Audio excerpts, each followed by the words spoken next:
Awanish tutorial bond channel में एक बार आपका फिर से स्वागत है। देखिए, जैसा कि आप थंबनेल पर देख भी रहे होंगे, मुख्य सेविका भर्ती हाई कोर्ट अपडेट। कल होगी महत्वपूर्ण सुनवाई। प्लस या माइनस 1.25, तो रिजल्ट क्या? डीबी सेकंड लिस्ट पर क्या? 8 डीबी समाप्त, तो डीबी स्किप कितनी? तो चलिए प्लीज वीडियो को अंत तक देखें, और जिससे कि आपको पूरी अपडेट समझ में आ सके। क्या है पूरी अपडेट, उसको भी देखते हैं। और कल की डेट में कौन सी वो 2 महत्वपूर्ण सुनवाई है जो वास्तव में परिवर्तन कुछ ला सकती है भर्ती प्रक्रिया पर। और निश्चित तौर पर डीबी सेकंड लिस्ट की भी बात कुछ पॉजिटिव है। तो क्या है पूरी अपडेट, प्लीज वीडियो को अंत तक देखें। और वीडियो पसंद आए तो वीडियो को लाइक करना ना भूलें, और चैनल पर नए हो तो प्लीज चैनल को सब्सक्राइब कर लें, ज़्यादा से ज़्यादा शेयर करें। और साथ में आपको भी बता दें कि डिस्क्रिप्शन में जो है टेलीग्राम चैनल की लिंक दी गई है, आप प्लीज़ उसे सब्सक्राइब कर लें। कोई भी अपडेट आपसे रिलेटेड होगी या अन्य भर्ती परीक्षाओं से, तो आपको बराबर समय समय पर मिलती रहेगी। चलिए शुरुआत करते हैं। सबसे पहले तो ये देख लेते हैं कि कल वो कौन सी महत्वपूर्ण सुनवाई लगी हुई है हाई कोर्ट में जो कि इतना बड़ा परिवर्तन कर सकती है। ये देखिए, जैसा कि पेंडिंग स्टेटस दिखा रहा है, केस स्टेटस रिट ए 20/876 आप 2024, फाइलिंग डेट 18 दिसंबर 2024 को हुई थी, और 20 दिसंबर को केस नंबर अलॉट हो गया था, और पहली हियरिंग 3 जनवरी 2025 को हुई। उसके बाद जो है, अब 3 जनवरी को जो सुनवाई हुई थी, वास्तव में दमदार सुनवाई थी। और यूपी के जो सीएससी एडवोकेट सर हैं सिद्धार्थ सिंघल जी, आज तक वो जवाब ढूंढ रहे हैं, अभी तक जवाब लेकर पहुंचे नहीं है। लेकिन कितने दिन, जवाब तो देना पड़ेगा ना, क्योंकि कई मुद्दों लोग को लेकर है, नॉर्मलाइजेशन को लेकर। और नॉर्मलाइजेशन में भी ये भी एक बात की गई है, कई मुद्दे रखे गए हैं कि नॉर्मलाइजेशन का रूल क्या है। क्या मुख्य सेविका भर्ती में नॉर्मलाइजेशन जो है वह रूल वाइज हुआ है? अगर हुआ है तो स्कोर कार्ड क्यों नहीं? जिनका नहीं हुआ उन्हीं बहनों ने किया है, रिट पिटीशन दायर किया है, लेकिन उनको किसी से कोई दुश्मनी नहीं है, वो किसी भर्ती को फंसाना नहीं चाहती अपनी भर्ती, लेकिन बस ये कहती कि मेरा हुआ क्यों नहीं, ये तो स्पष्ट होना चाहिए। और यूपी हमेशा ये भी जान लीजिए, पारदर्शी भर्ती करता है। तो जब पारदर्शी भर्ती करता है तो स्कोर कार्ड क्यों नहीं? पारदर्शिता कहां छुपी हुई है? स्कोर कार्ड में ही ना।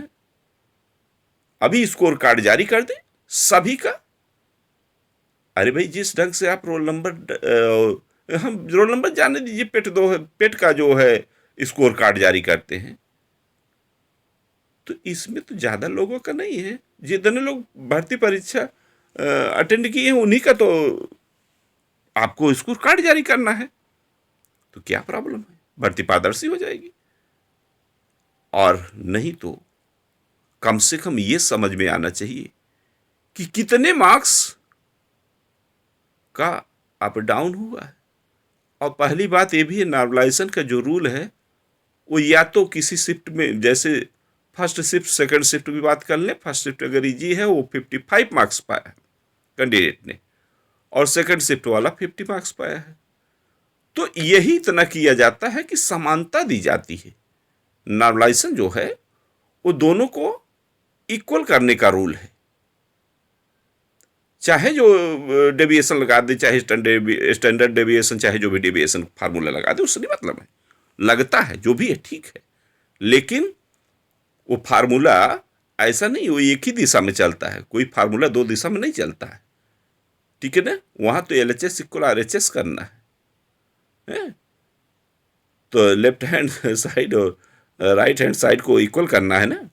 तो ऐसा, अब मान लीजिए सेकंड शिफ्ट का 55 कर दिया गया, अब ये नहीं कि फर्स्ट शिफ्ट को 50 कर दिया जाए, उसमें 5+ कर दिया इनका, तो ये तो सरेआम गलती है ना। ये स्पष्टीकरण इसमें बहस हुई थी इस पर, और उसी की कल की डेट में, और हालांकि कल की डेट में सुनवाई है, उसको देख लीजिए कि 14 फरवरी 2025 cases listed in court number 6 serial number 180 press list में सुनवाई भी होनी सुनिश्चित है, सिंगल बेंच में प्रेस लिस्ट। साथ में आपको ये भी बता दें कि इनकी पिटिशनर जो है काजल एंड 28 अदर्स है, और इनके एडवोकेट नितेश कुमार सिंह जी है और सरोज कुमार यादव। रिस्पोंडेंट में state of Uttar Pradesh and 3 others, इनके सिद्धार्थ सिंघल जी की ही मैंने बात किया था, रिस्पोंडेंट की तरफ से है। और ये आप देख रहे हैं लिंक केस रिट 375 आप 2025 इसी के साथ कनेक्ट कर दी गई है, तो मीन्स इसकी भी सुनवाई इसी पर होगी।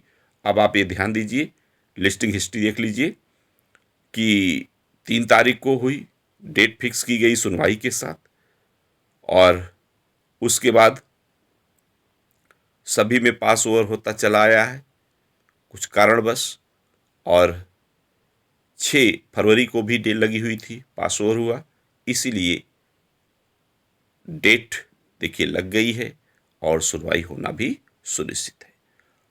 ये रिट ए 375 आप 2025, इसकी फाइलिंग 7 जनवरी 2025 को होती है और 9 जनवरी को केस नंबर अलॉट हो जाता है, और फर्स्ट हियरिंग इसकी 16 जनवरी को होती है। और जब कनेक्ट है इसी के साथ, तो देखिए कल की डेट में मीन्स 14 फरवरी 2025 को जो है case is listed in court number 6 serial number 180 press list connected with रिटे 20/876 आप 2024 सिंगल बेंच प्रेस लिस्ट। ठीक है, इसकी पिटिशनर ज्योति पुंडेर एंड 15 अदर्स हैं, रिस्पोंडेंट वही हैं। ठीक है, अब आपको महत्वपूर्ण बात बताएं कि यह जो रिट देख रहे हैं जो कल वाली सुनवाई है, हालांकि आज की सुनवाई में भी महत्वपूर्ण बातें हैं, लगभग सब मेल जोल खाती है, ऐसा नहीं कि कुछ अलग है विशेष। इसमें जो है 3 प्रश्नों का विवाद खड़ा हुआ है, और विथ प्रूफ अभ्यर्थी गए हुए हैं, तो इस पर तो कुछ न कुछ तो होना सुनिश्चित है।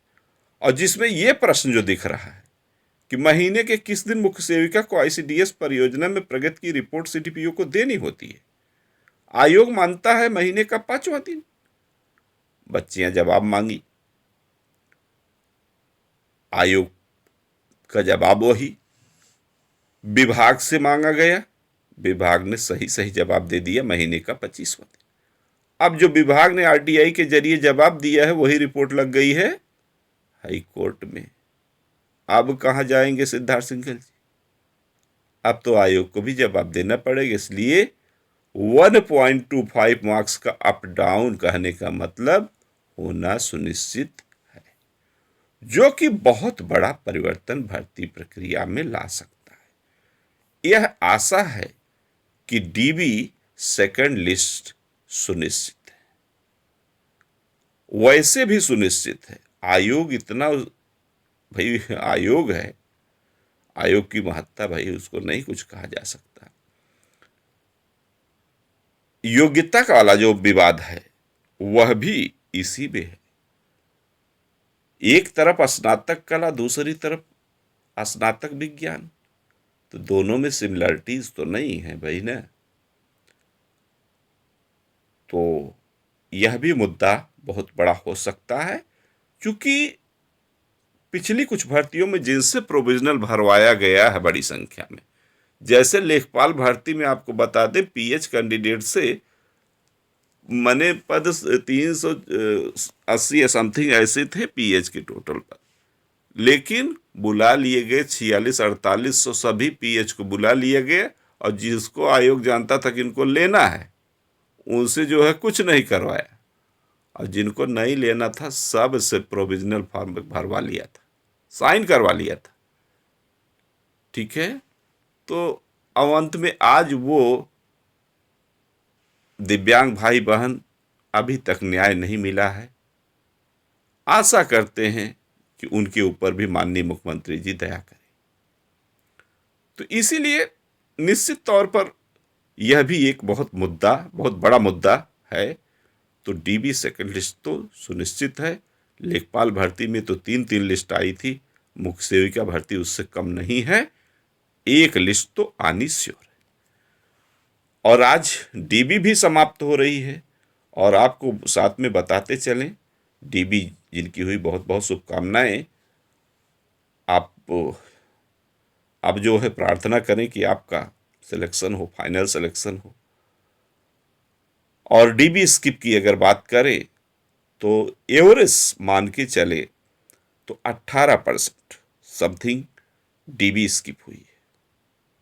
अब 18% स्किप होने का ये भी फायदा मिलेगा, एक तरफ उधर डीबी स्किप, दूसरी तरफ जो है कला स्नातक की बात कर लें और वहीं बीएससी होम साइंस की, वहीं 2 ईयर की, वहीं साथ में जो ये रिट पिटीशन में ±1.25 मार्क्स है इससे, तो ये तो श्योर है डीबी की सेकंड लिस्ट आना सुनिश्चित है।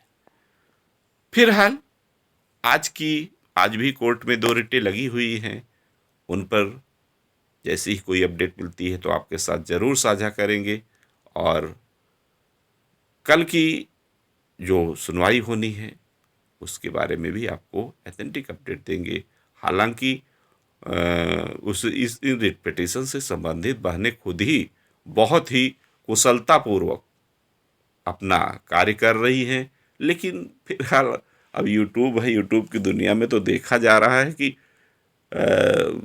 आपस में ही लड़ाई हो रही है। ऐसा नहीं होना चाहिए, गलत है। फिलहाल आप लोग कमेंट तो मुझ पर भी कर देते हैं, लेकिन नहीं, पढ़े लिखे की इक्वालिटी नहीं होती। हम आप पढ़े लिखे हैं तो उसी ढंग से श्रेष्ठतापूर्वक काम करना चाहिए।